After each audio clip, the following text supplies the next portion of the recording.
सरलाई कर्पोरेट नेपालमा स्वागत छ। नमस्कार। आराम हुनुहुन्छ? सब ठिक छ। चुनाव सम्मुखमा आइपुग्यो, एक्साइटमेन्ट कस्तो छ? मनोविज्ञानले के भनिरहेको छ? दौडधुप कतिको चलिरहेको छ? सो अब चुनाव नजिकै आएपछि अभियसली एक्साइटमेन्ट पनि छ र एक्साइटमेन्ट सँगसँगै अब एउटा सबै साथीहरूको एउटा टिम स्पिरिट चाहिँ हाम्रो एकदमै स्ट्रङ छ। किनभने हाम्रो टिम चाहिँ एकजना एक से एक व्यक्ति चाहिँ आफ्नो क्षेत्रमा विज्ञ नेतृत्व गरेको अनुभवी र चिनेका व्यक्तित्वहरू हुनुहुन्छ हाम्रो एसोसिएटको टिममा। लगतै हाम्रो प्यानलको टिममा पनि वरिष्ठ उपाध्यक्षज्यू किशोरजी लगायत हाम्रा अरू प्यानल अञ्जन सर र दिनेशजी पनि एकदमै आफ्नो समय दिएर केही गरौँ, यो क्षेत्रमा चाहिँ हाम्रो योगदान केही गरौँ, निजी क्षेत्रको हकितको लागि लड्नुपर्ने, अर्थतन्त्रको विकास गर्नुपर्ने, रोजगारी सृजना गर्नुपर्ने एजेन्डा लिएर हामी बोकेका। यो हाम्रो टिम अलाइनमेन्ट भनेको पोलिटिकली अलाइनमेन्ट भएन। हाम्रो सोच विचार काम गर्ने तरिका र हाम्रो जुन चाहिँ उद्देश्य र हाम्रो भिजन छ नेपालको अर्थतन्त्र बोकेर हिँड्ने, निजी क्षेत्रलाई बलियो पार्नुपर्ने, त्यो उद्देश्यले यो टिमको अलाइनमेन्ट भएको। त्यसैले एकदमै राम्रो टिम छ र मलाई लाग्छ कि यो हामी विजय भइसकेपछि हाम्रो महासङ्घमा यही एजेन्डा लिएर हामीले चाहिँ रिजल्ट ओरिएन्टेड भइकन काम गरेर। जस्तो तपाईँ दुईजना प्रतिस्पर्धी हुनुहुन्छ, डेफिनेटली केही दाबीहरू होला, मलाई यस कारण सपोर्ट गर्नुहोस्, म यति गर्छु, त्यो कमिटमेन्ट चाहिँ के होला?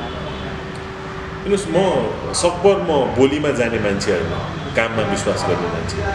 त्यसैले म केही भन्न, मेरो एजेन्डा चाहिँ छ, तर मेरो एजेन्डामा तपाईँले कुरा सुनेर मलाई मतदान दिएर मलाई विजय गर्ने भन्दा पनि मैले विगतमा गरेको काम र मैले विगतमा दिएको समय र योगदान महासङ्घमा त्यो हेर्नलाई म अनुरोध गर्छु।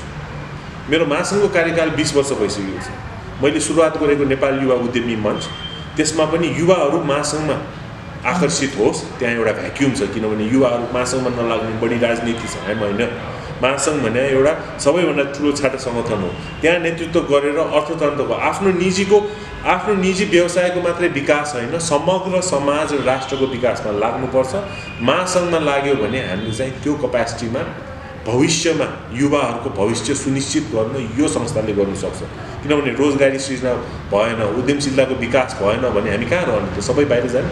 त्यसैले युवाहरू महासङ्घमा उहाँहरूको चाहिँ प्रवेश पनि हुनुपर्छ, उहाँले जिम्मेवारी लिएर भविष्यको नेतृत्व लिनुपर्छ भनेर नेपाल युवा उद्यमी मञ्चबाट हामीले स्थापना गऱ्यौँ र त्यसमार्फत विभिन्न कार्यक्रम पनि गरे हामी। मेड इन नेपाल भन्ने कार्यक्रम आफ्नो भनेको आफ्नै हो, आफ्नो नेपाली उत्पादन सेवा प्रोत्साहन गर्ने, अहिले पनि त्यो अभियान जारी नै छ।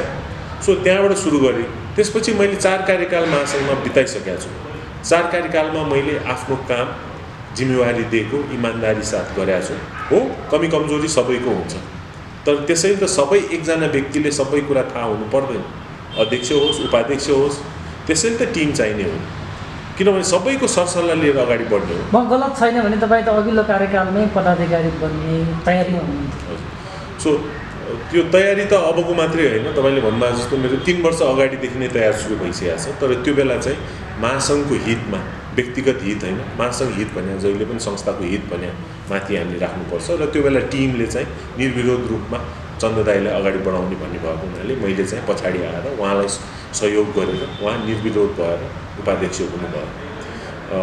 तर योपालि चाहिँ अब मेरो पालो चाहिँ आइसकेको र मेरो लामो यो 12 वर्षको कार्यकालमा मैले प्रोडक्टिभिटी क्वालिटी कमिटीको सभापतित्व गरेँ, एफएनसिसिआई नेसनल एक्सलेन्स अवार्डको सञ्चालन गरेर 2 पटक गरेँ। त्यसपछि मैले कर राजस्व समितिमा हाम्रो कर विभागहरूसँग तालिम केन्द्र, करको विषयमा, इस्युहरूको विषयमा छलफल समाधान गर्ने, करका नीतिहरू, त्यसै गरिकन बजेटको सिलसिलामा अर्थ मन्त्रालयसँग समन्वय गरिकन बजेटको सुझाव दिने र यो कार्यकालमा चाहिँ ब्याङ्क फाइनेन्स र इन्सुरेन्स कमिटीको सभापतित्व गरेको छु। यो मार्फत ब्याङ्कहरूको समस्यादेखि लिएर अब आएर भर्खरै हामीले चाहिँ मौद्रिक नीतिको पनि कार्यान्वयनको पक्ष, एउटा त नीति पनि हामीले नीति ल्याउनमा पनि हाम्रो ठुलो चाहिँ एउटा योगदान रहेको छ र एउटा एकदमै राम्रो स्वागतयोग्य र प्रोग्रेसिभ नीति आएको छ। तर नीति मात्रै आएर पुगेन, त्यसको कार्यान्वयन पक्ष पनि हामीले चाहिँ हुनु पर्यो भनेर गत हप्ता मात्रै हाम्रो गभर्नर साहब लगतै सबैसँग जिल्लाका साथीहरूले छलफल पनि भएको छ र कार्यान्वयन पक्ष ल्याएको छौँ। तर त्यसको रिजल्ट पनि आएको छ। रिड्युस रिस्ट्रक्चर रिफाइनान्स भनेर हामीले 3 पिलरमा कुरा गरेका थियौँ।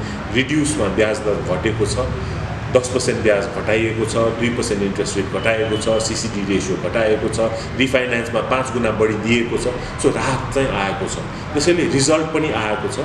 त्यसैले हाम्रो दाबी चाहिँ भविष्यमा कुरा गर्ने हाम्रो एजेन्डा छ, हाम्रो 10 वर्षको रणनीति छ, इकोनोमिक रोड म्याप छ। त्यसलाई डिभाइड गरेर 1 वर्षको होइन, हामी त 10 वर्षसम्म हामीले नेपाल कहाँ पुगाउन चाहन्छौँ। प्रायोरिटी सेक्टर के हो? आत्मनिर्भर हुनु पर्यो, कृषि क्षेत्रको विकास हुनु पर्यो, उद्यमशीलताको विकास हुनु पर्यो, पूर्वाधारको विकास हुनु पर्यो, सिप तालिम रोजगारी सृजना हुनलाई म्याच हुनलाई त्यसलाई चाहिँ कुन सिप चाहिने हो त्यो तालिम हुनु पर्यो। त्यो जनशक्ति चाहिँ युवाको जुन जनशक्ति ठुलो जनसङ्ख्या, हाम्रो जनसङ्ख्याको म्याक्सिमम ओभर 50% त युवा नै हुन्छ होइन।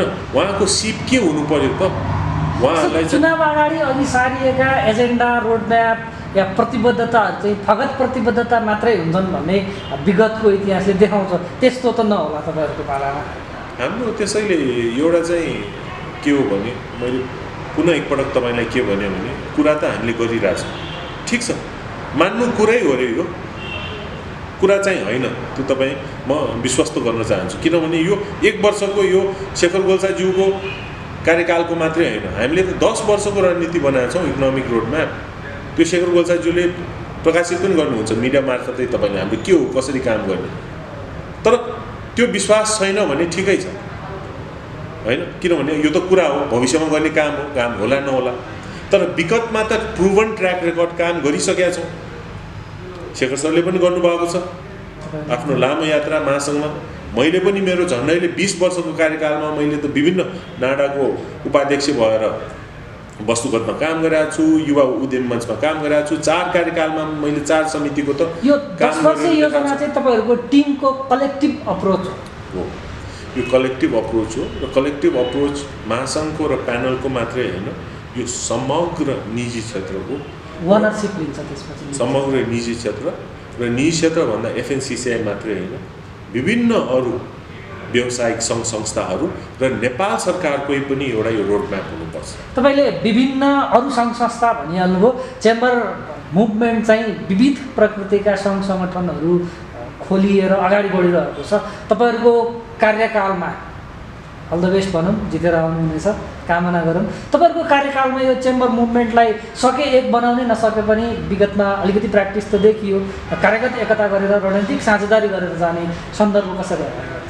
हेर्नुहोस्, हाम्रो मान्यता के हो भने आर्थिक समृद्धि, रोजगारी सृजना, उद्यमशीलता विकास। हाम्रो एजेन्डामा के छ भने GDP ग्रोथ डबल डिजिट, हरेक वर्ष 4 लाखभन्दा बढीलाई रोजगारी सृजना गर्ने र आत्मनिर्भरतामा लगाउने र उद्यमशीलतालाई विकास गर्ने।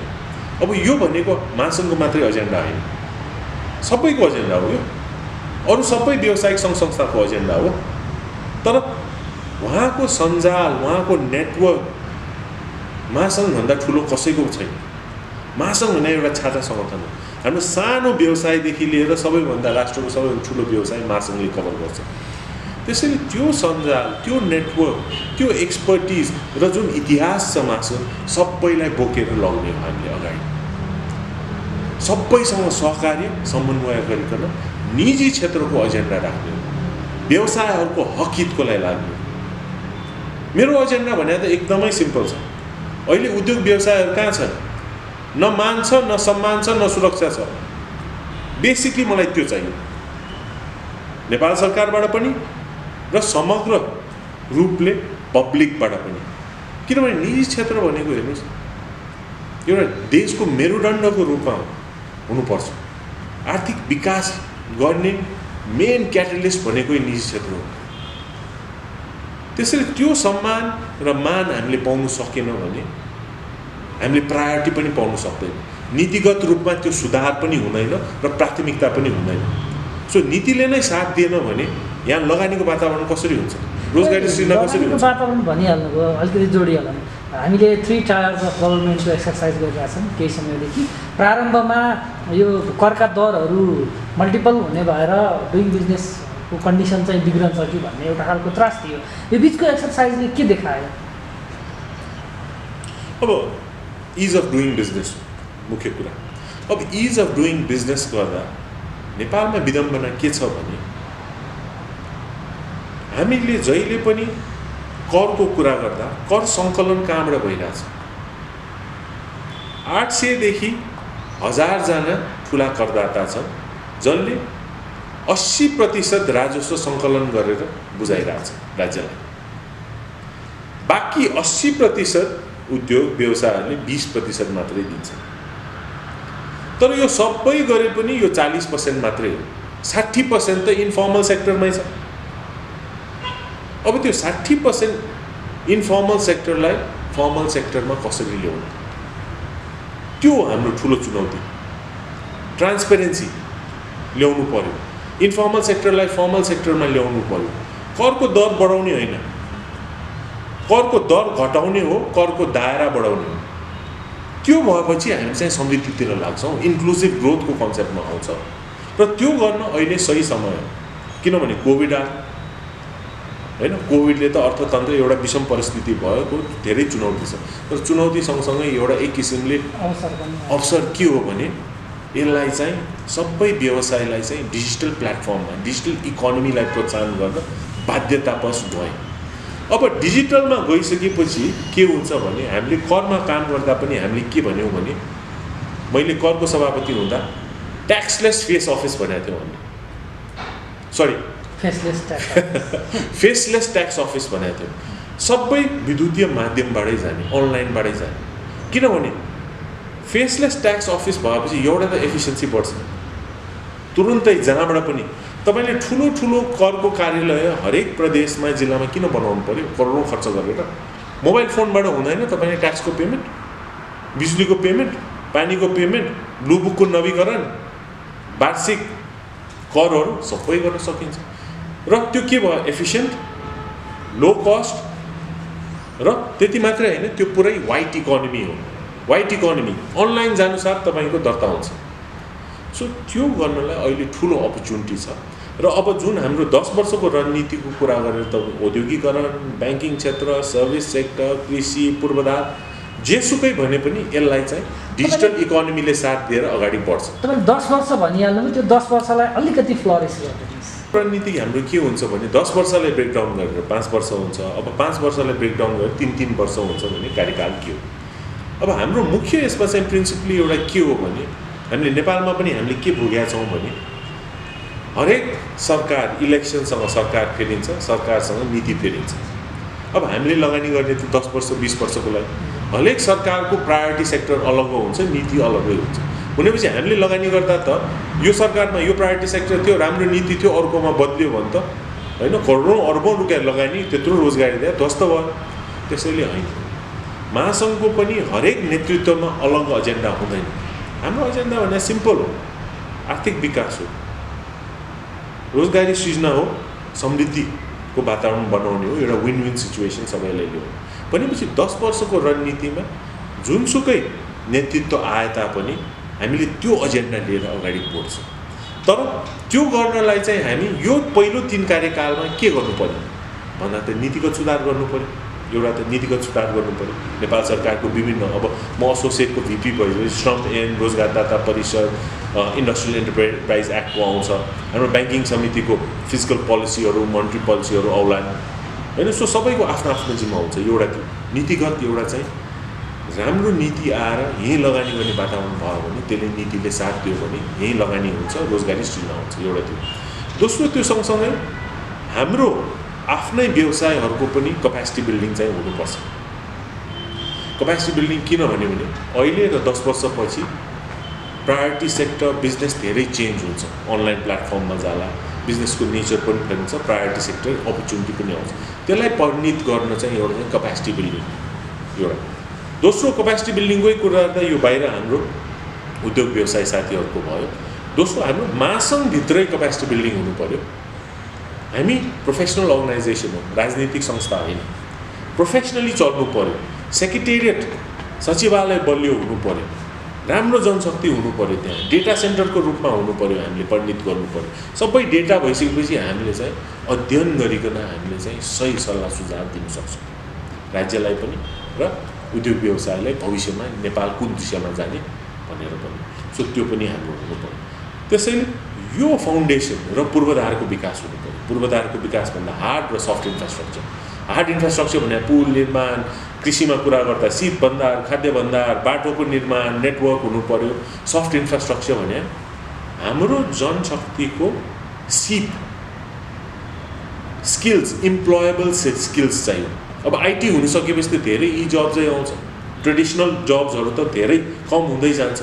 त्यसैले त्यो जनशक्तिको सिपको अभिवृद्धि गर्ने र प्रविधि अनुसार चाहिने सिप तालिम हामीले चाहिँ ट्रेन म्यान पावरको उपलब्धि गराउने, त्यो गरेर पार्टनर अर्गनाइजेसन तपाईँले टिबेट, सिटिभिटी, नेपाल सरकार, विभिन्न एकाडेमिसियाहरू, विश्वविद्यालयहरूसँग मिलेर अगाडि बढाउने।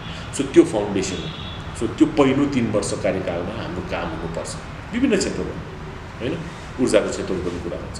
र नेक्स्ट 3 इयर्समा चाहिँ त्यो जनशक्तिको हाम्रो चाहिँ उपलब्ध भइसक्यो, हामी इन्टरनली स्ट्रङ भइसक्यो भने त्यसलाई तीव्र गतिमा अगाडि बढाउनलाई कहाँ लगानी गर्ने, के गर्ने, एफडिआई ल्याउने, पार्टनरसिपमा लग्ने, होइन, त्यो अर्को कार्यकालहरूमा त्यसलाई चाहिँ अगाडि बढाएर हामी लग्न चाहिँ सफल हुन्छ। त्यसैले यो स्टेप बाई स्टेप हो, एकैचोटि हामी फाल्न सक्दैन, होइन। हामीले के भन्छौँ भने adopt, adapt, लिपफ्रग।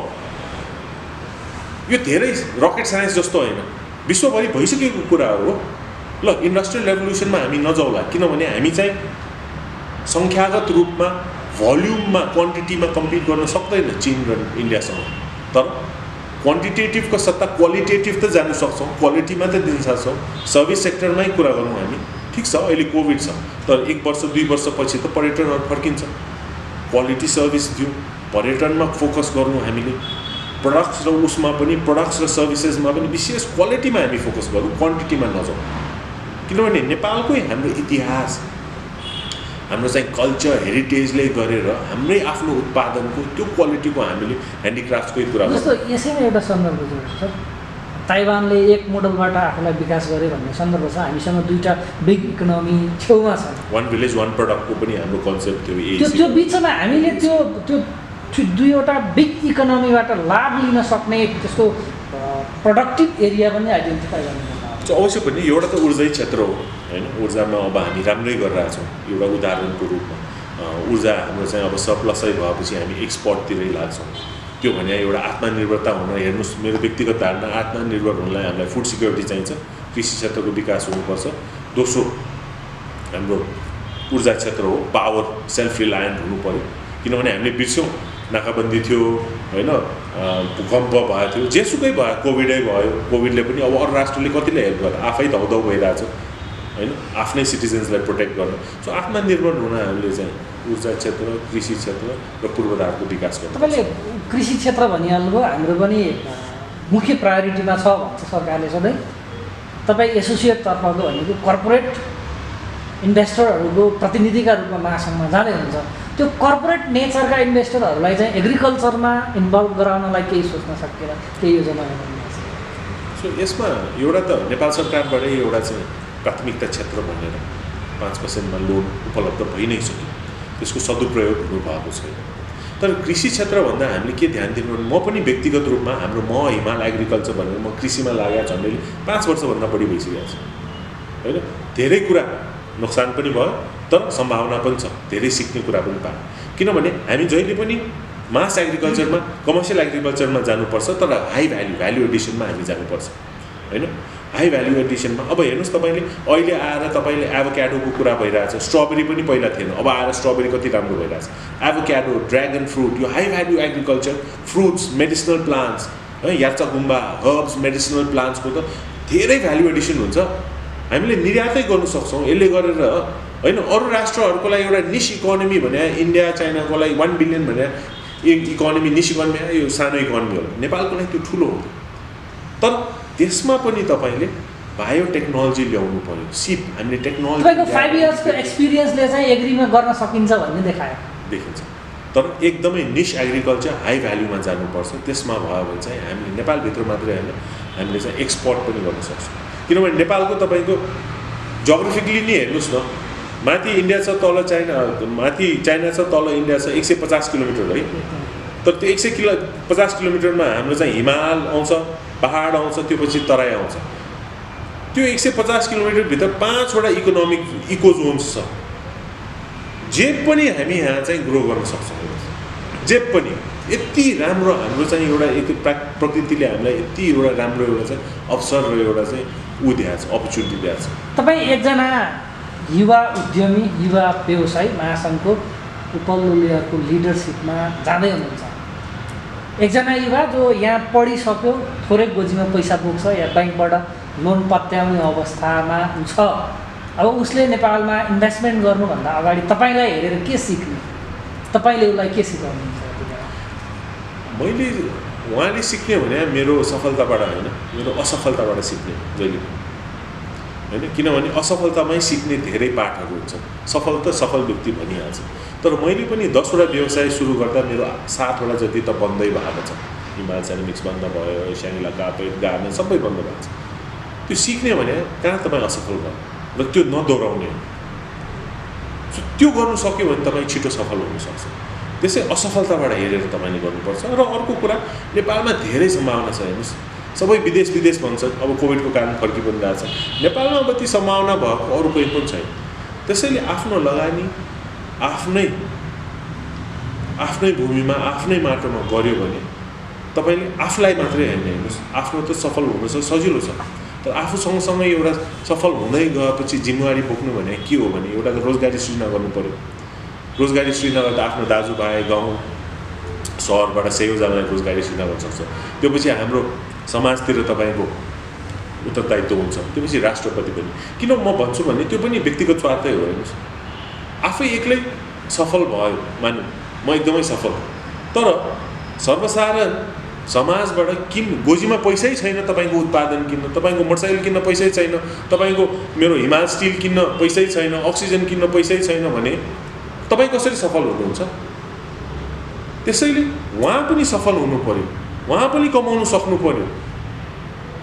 So inclusive growth, so society grow भएपछि, डिस्पोजेबल इन्कम भएपछि तपाईँको स्वतः तपाईँको व्यवसाय पनि बढ्छ र राज्यलाई पनि राजस्व आउँछ, पूर्वाधारको पनि विकास हुन्छ र समग्र रूपमा समृद्धिको बाटोमा हामी लाग्छौँ।